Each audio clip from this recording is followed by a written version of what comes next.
మీ దగ్గర ఇప్పుడు ramie సిల్క్స్లో you have only పట్టు ఆర్ ఇతర సారీస్ కూడా పెడతారా ఫ్యాన్సీ? బికాజ్ ఐడియాలజీ క్లాష్ అవుతుంది కదా మీకు. అందరికీ అందుబాటులో ఉండాలి అనుకున్నారా పెట్టేటప్పుడు?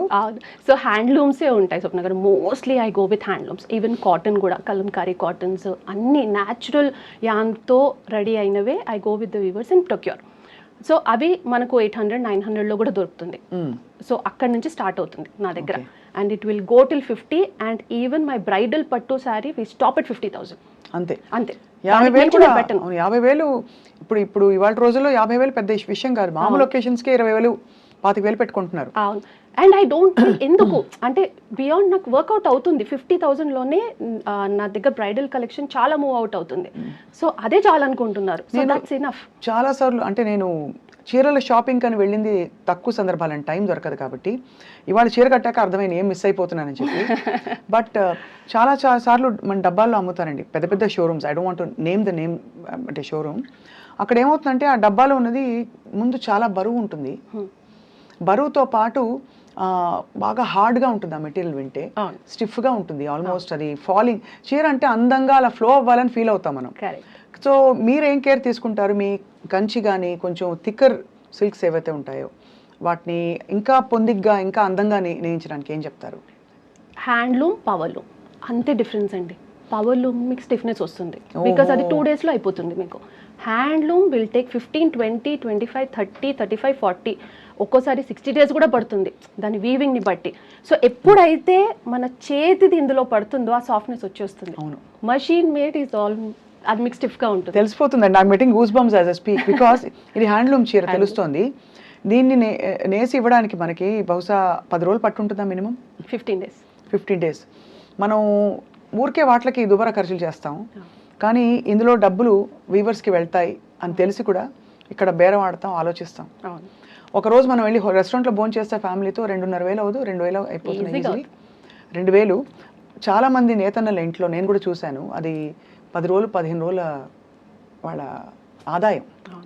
ఒక టైంలో అండి డబ్బాలు కూడా ఖాళీ చేసుకుని కూర్చున్న సందర్భాలు చూశాను నేను. అంటే బియ్యం డబ్బాలు ఖాళీ అయిపోయి ఎవరు ఆదుకుంటారు, ఎవరు ఆదరిస్తారని. బట్ అలాంటిది you took up this is wonderful thing Kalyani garu. At least for the love of it, ఇంకేది కాకపోయినా. నేను రియల్గా చూశాను. ఐ సా దట్ ఆ పెయిన్ నేను చూశాను వ్యూవర్స్లో.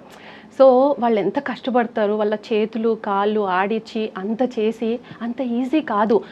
ఒక షెడ్స్ వేసుకొని అసలు అక్కడ ఫ్యాన్స్ ఉండవు, ఏముండవు, వాళ్ళు ఎంత ఎఫర్ట్ పెడతారు, వాళ్ళ జాయింట్స్ అరిగిపోయి ఉంటాయి. అండ్ ఇంకొకటి నేను హైలైట్ చేయాలి స్వప్న గారు, పోచంపల్లి ఇప్పుడు మన తెలంగాణలోనే ఉంది.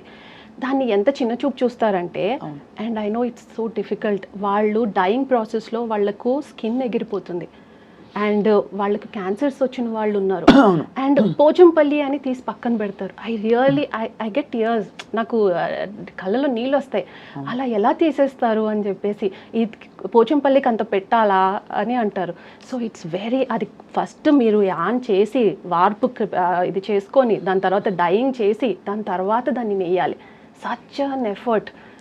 అది చూసిన వాళ్ళకి అర్థమవుతుంది Swapna garu. If they don't appreciate the art, ఆ క్రాఫ్ట్ అన్నది వాళ్ళు అప్రిషియేట్ చేయకపోతే ఇట్స్ అ మియర్ సారీ అంతే. కరెక్ట్. యూజ్ అండ్ త్రో లాగా అయిపోతుంది. They will not be able to cherish. Very very true. మీ దగ్గర what you take pride in Kalyani garu? మీరు చాలా గర్వంగా చెప్పుకునే ఏ పట్టు మీకు మనసుకి దగ్గర? నాకు పోచంపల్లి చాలా ఇష్టం అండి. Because I've seen that. అంటే కంచి అన్నిట్లో ఎఫర్ట్ పడుతుంది, బట్ స్టిల్ అక్కడ ఏంటంటే వాళ్ళు కూర్చొని వీవ్ చేయగలుగుతారు. బట్ ఈ డైయింగ్ ప్రాసెస్ చూసినప్పటి నుంచి వాళ్ళ కష్టం, వాళ్ళ చేతులు, they can't even eat with their own hands. అది చూసినప్పటి నుంచి నాకు పోచంపల్లి అని అంటే చాలా ఇష్టం. And it's very light in weight. నాకు మైసూర్ సిల్క్, పోచంపల్లి హాయిగా కట్టచ్చు. అసలు మైసూర్ సిల్క్ లో మంచివి దొరకడమే కష్టం అయిపోయింది. ఎక్కడో బెంగళూరుకి వెళ్ళాలంటారు, మధ్యలో బిన్నీ సిల్క్ అని రకరకాల విన్నాము. బట్ నాకేంటంటే నెరవు ఇది సరిపోదు, height. Maybe pure Mysore silk లో ఉండొచ్చు, కానీ మామూలుగా ఈ షాప్స్ లో దొరికే మైసూర్ సిల్క్స్ అయితే నాకు హైట్ సరిపోదు. మీ చీరలు చూడొచ్చా? చూడొచ్చు. ఇప్పుడు ఇది కట్టింది, this is tussar silk, pure tussar silk. So ఇది సిల్వర్ జరిగా అండి, సిల్వర్ అండ్ గోల్డ్? ఓకే, అది సిల్వర్ కోటింగ్ ఉంటుంది. యాక్చువల్గా 4 types ఆఫ్ సిల్క్స్ ఉంటాయి స్వప్న గారు. 1 is మల్బరీ, తర్వాత టస్సర్, ఏరీ, మూగా, ఈ 4 సిల్క్స్ తప్ప మీరు ఏది విన్నా అపార్ట్ ఫ్రమ్ దట్ అది మనం పెట్టుకున్న పేర్లు మాత్రమే. మనకున్నది only 4 types of silks. Cocoon నుంచి వచ్చేది 4 టైప్స్ ఆఫ్ సిల్క్ మటుకే. Okay. And silk mark certification అంటారు, అంటే ఏమిటి, దానివల్ల మనకి ఏంటి మంచి? Okay, so silk mark certification అన్నది ఆల్మోస్ట్ 2000 నుంచి గవర్నమెంట్ స్టార్ట్ చేసింది.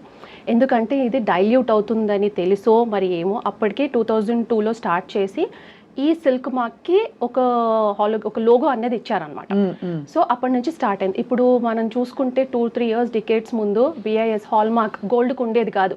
అప్పట్లో మనం చిన్న చిన్న దగ్గరికి వెళ్ళేసి కొనేసుకునే వాళ్ళం, కానీ అందులో ఎంత గోల్డ్ ఉంది అన్నది ఎవరికి తెలియదు, కాపర్ ఎంత మిక్స్ ఉందో తెలియదు, అనలేదంటే మనం సెల్ చేసేటప్పుడు. అవును, అలా ఇందులో కూడా అలా డైల్యూట్ అవుతుంది అన్న ఉద్దేశంతో సిల్క్ మార్క్ ఇండియా వాళ్ళు ఒకటి స్టార్ట్ చేశారనమాట. సో సిల్క్ మార్క్ ఎందుకు ఇంపార్టెంట్ అంటే, ఇప్పుడు మీరు ఏదైనా ఆథరైజ్డ్ ఏదైనా స్టోర్కి వెళ్ళారు, ఫస్ట్ చూడాల్సింది వాళ్ళకి సిల్క్ మార్క్ ఉందా లేదా. సిల్క్ మార్క్ ఉంది అని అంటే ఇట్స్ ఆథరైజ్డ్ డీలర్స్ అండ్ అది ప్యూర్ సిల్క్. ఎందుకంటే ఇవన్నీ వాళ్ళ దగ్గర టెస్ట్ అయ్యే వస్తాయి. And we are the first one in Hyderabad to take the certification launch the store. So హైదరాబాద్లోనే మనం ఫస్ట్. ముందు వాళ్ళు కాదన్నారు, ముందు మీరు అంతా సెటప్ చేసుకుని తర్వాత లేదు, నేను వీవర్స్ నుంచి చేయించాను, నా ఇంట్లోనే పెట్టుకున్నాను మొత్తం స్టాక్ అంతా, మీరు వచ్చి చెక్ చేయాలని చెప్పేసి చెక్ చేశాక then we got the certificate, then I open the store. అలా సో చాలా ఇంపార్టెంట్ సిల్క్ మార్క్ అన్నది ఉంటేనే తప్ప, అంటే కొంతమంది ఉండొచ్చు వెళ్ళి తీసుకోవచ్చు, కానీ దానికి ఇంకోటి కూడా చెప్పాను, ఫ్లేమ్ టెస్ట్ అని ఉంటుంది, అది చూసుకోండి. ఎంతమంది స్టోర్కి వస్తారు తెలుసా స్వప్న గారు, వాళ్ళు తీసుకున్నాము ఒకసారి నాకు టెస్ట్ చేసి చూపించండి అని వచ్చే వాళ్ళే ఎక్కువ నా దగ్గర. And I feel proud about it. అంటే ఒక నాలెడ్జ్ మీరు తీసుకున్నప్పుడు 5,000 10,000 పెట్టినప్పుడు అది రియలా కాదని మీరు తెలుసుకునే మీకు ఉండాలి, తీసుకున్నామా కట్టామా అని కాకుండా. రైట్. ఇప్పుడు ఇంకొక చాలా మంచి క్వశ్చన్, పట్టు చీరలకి రీసేల్ వాల్యూ ఉంటుందా? బికాజ్ మీ పాత పట్టు చీరలు కొనబడును అని చాలా బోర్డులు చూస్తుంటారు, నా దగ్గర ఉన్న చీర నాకే పాత పడిపోయింది, వీళ్ళు ఏం చేసుకుంటారని డౌట్ వస్తుంది. అది ప్యూర్ బై ప్యూర్ ఉంటే తప్ప దానికి వాల్యూ కట్టలేరు. ఇప్పుడు నా దగ్గర కూడా తీసుకుంది ప్యూర్ బై ప్యూర్ ఉంటేనే నేను తీసుకుంటాను, లేకపోతే ఏం రాదు అందులో. ఇప్పుడు హాఫ్ వైన్ కానివ్వచ్చు, టెస్టెడ్ జరీ కానీ దాంట్లో ఏం రాదు స్వప్న గారు. ఇట్స్ మీరు అక్కడ వెళ్ళాక మీకు తెలుస్తుంది. మన శారీస్ తీసుకెళ్తే అప్పుడు టెస్ట్ చేసేసి ఇది ప్యూర్ కాదని చెప్పేసి పక్కన పెట్టేస్తాడు. సో ప్యూర్ బై ప్యూర్ ఉన్నప్పుడు మీకు డెఫినెట్గా వస్తుంది. అప్పట్లో ఏంటంటే వీవర్స్ కంపల్సరీ గోల్డ్ సిల్వర్ పెట్టేవాళ్ళు, ఇప్పుడు అన్ని రకాలుగా పెట్టేస్తున్నారు, ప్లాస్టిక్ జరీ కూడా యూజ్ చేసేస్తున్నారు. సో దానికి వచ్చే ఛాన్సే లేదు.